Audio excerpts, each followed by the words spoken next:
Welcome back, ladies and gentlemen, to another JVS movie review. Today we are bringing you reviews from the Tribeca Film Festival. Now, this is a film festival that we will be covering from June 9th through June the 20th.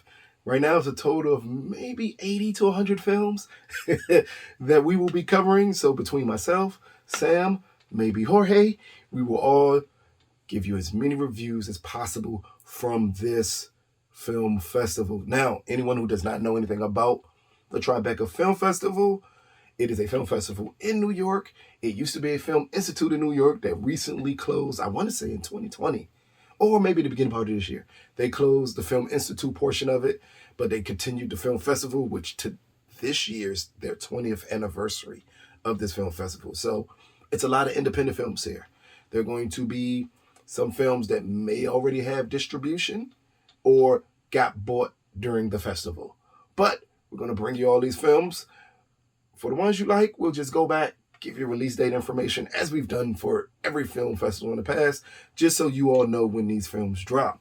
So today I am bringing you from the Tribeca Film Festival the horror thriller, I'm going to say, invasion type of film called See For Me. Now here's the quick synopsis. We'll get into the director, the cast, and then let you know more about the film.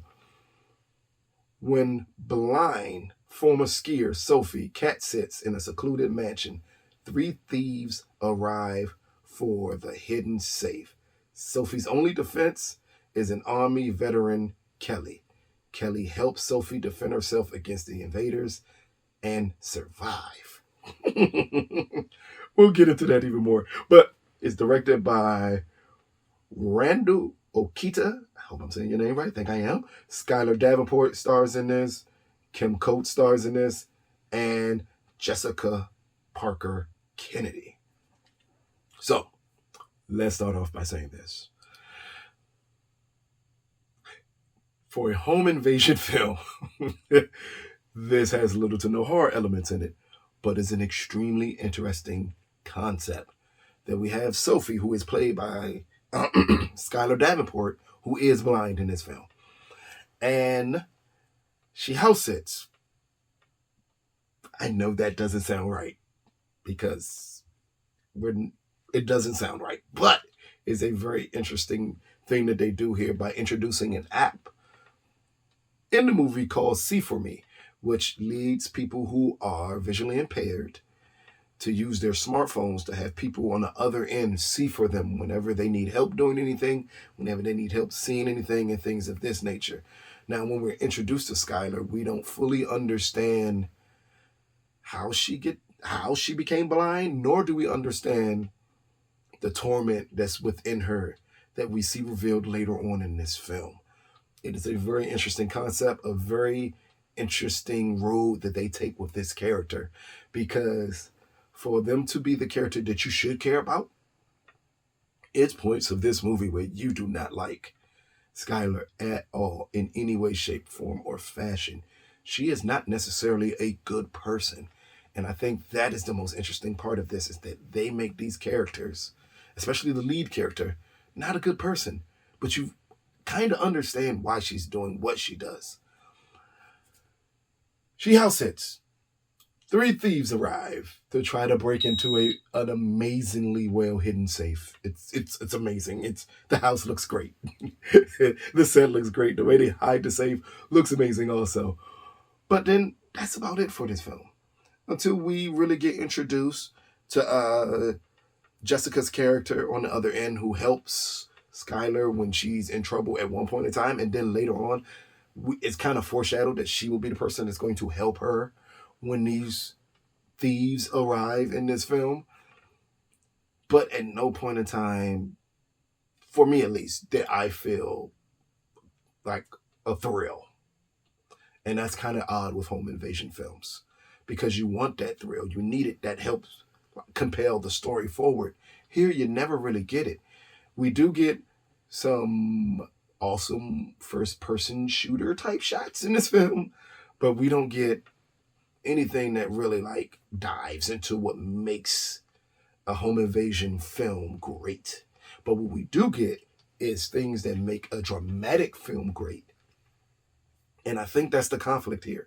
You go in wanting a home invasion / type of horror, which is what you think you're going to get, and instead you get a really dramatic type of film here. And I'm not particularly mad at all of them at all for this type of film. The director, Randall Okita, I think I'm saying his name right. Hope I am. Randall Okita. It is directed beautifully. Like the way he sets up shots, the what he gets out of the actors here is amazing. Even Skyler Davenport's character, when you just see her fumbling around trying to get her bearings and things of this nature, when you get the full scope of the story of the character, it's amazingly well done. It's set up well. They just never execute the thriller portion of it. So by the end of the second to third act, when it goes down a territory that we kind of all know it's going to go down towards, it's no real feelings involved in it that like grips you, to make you say, wow, I can't believe this is happening. Instead, you're going through the motions. And instead, you kind of want to get back to Skyler's story. You kind of want to get to know more about her story and less about what's going on in the house. And that is very interesting in this film, that you don't care what's going on in the house as much as you just care about the character and what's leading her to make the decisions that she's making here. But also, Jessica, her character, Kelly, another character that you want way more backstory on. Again, I don't care about the thieves in this film at all, no matter what the setup is. I don't care that neither one of these two people that you really care about in the film have anything to do with the house or anything to do with the safe and anything else. Kim Coates, who plays the lead thief, doesn't really matter in this film. It's the two female leads that you kind of want more of, and you don't get more of them. So instead, we get the movie that goes into this run-of-the-mill home invasion story that's not thrilling at all. That's the best way to put it. So, C for me at the Tribeca Film Festival, out of a possible 10, I'm going to give C for me 5.5 out of 10. Like, it has so many elements that could be great. And if it wasn't for the two performances from Jessica and Skyler, which both are good performances here, it really propels this film to a place it shouldn't be able to ever reach. But it reaches that point.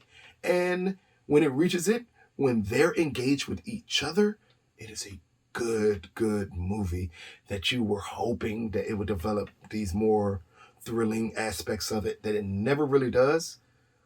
So in the end, you're just left wondering what could have been.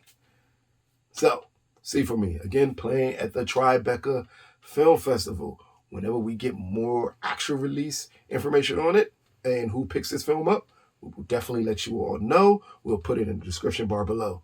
This has been another JVS movie review. Peace, people.